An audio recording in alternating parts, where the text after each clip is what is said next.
and a rich man that hath not the gout. For the one sleeps easily because he cannot study, and the other lives merrily because he feels no pain. The one lacking the burden of lean and wasteful learning, the other knowing no burden of heavy, tedious penury. These time ambles withal. Who doth he gallop withal? With a thief to the gallows. For though he go as softly as foot can fall, he thinks himself too soon there. Who stays it still withal?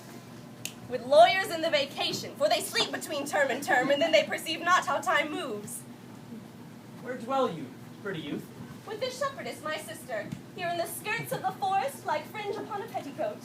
Are you native of this place? As the coney that you see dwell where she is kindled. Your accent is something finer than you could purchase, and so remove to dwelling. I have been told so of many, but indeed, an old religious uncle of mine taught me to speak, who was in his youth an inland man, one that knew courtship too well, for there he fell in love. I have heard him read many lectures against it, and I thank God I am not a woman, to be touched with so many giddy offences as he hath generally taxed their whole sex withal. Can you remember any of the principal evils that he laid to the charge of women? There were none principal. They were all like one another, as halfpence are, every one fault seeming monstrous, till his fellow fault came to match it. I prithee, recount some of them. No, I will not cast away my physic, but on those that are sick. There is a man haunts the forest that abuses our young plants with carving Rosalind on their barks, hangs odes upon hawthorns and elegies on brambles, all forsooth deifying the name of Rosalind. If I could meet that fancy monger, I would give him some good counsel, for he seems to have the quotidian of love upon him. I am he that is so love-shaped. I pray you tell me your remedy. There is none of my uncle's marks upon you. He taught me how to know a man in love, in which cage of rushes I am sure you are not prisoner. What were his marks? A lean cheek, which you have not. A blue eye and sunken, which you have not. An unquestionable spirit, which you have not. A beard neglected, which you have not, but I pardon you for that, for simply your having a beard is a younger brother's revenue. Then your hose should be ungartered, your bonnet unbanded, your sleeve unbuttoned, your shoe untied, and everything about you demonstrating a careless desolation. But you are no such man. You are rather pointed device in your accoutrements, as loving yourself than seeming the lover of any other.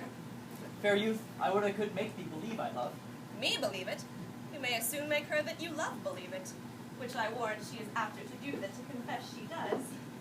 But, in good sooth, are you he that hangs the verses on the trees wherein Rosalind is so admired? I swear to thee, youth, by the white hand of Rosalind, I am that he, that unfortunate he. But are you so much in love as your rhymes speak? Neither rhyme nor reason can express how much. Love is merely a madness, and I tell you deserves as well a dark house in the whip as madmen do. And the reason why they are not so punished and cured is that the lunacy is so ordinary that the whippers are in love too. Yet I profess curing it by counsel. Did you ever cure any so? Yes, one. And in this manner, he was to imagine me, his love, his mistress, and I set him every day to woo me. At which time would I, being but a moonish youth, grieve, be effeminate, changeable, longing and liking, proud, fantastical, apish, shallow, inconstant, full of tears, full of smiles, for every passion something, and for no passion truly anything, as boys and women are for the most part cattle of that color. Would now like him, now loathe him, then entertain him, then forswear him, now weep for him, then spit at him, that I drave my suitor from his mad humor of love to a living humor of madness, which was to forswear the full stream of the world and to live in a nook, merely monastic. And thus I cured him. And this way will I take upon me to wash your liver as clean as a sound sheep's heart, that there shall not be one spot of love in it.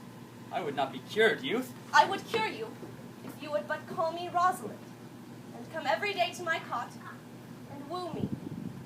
Now, by the faith, my love, I will. Tell me where it is. Go with me to it, and I'll show you.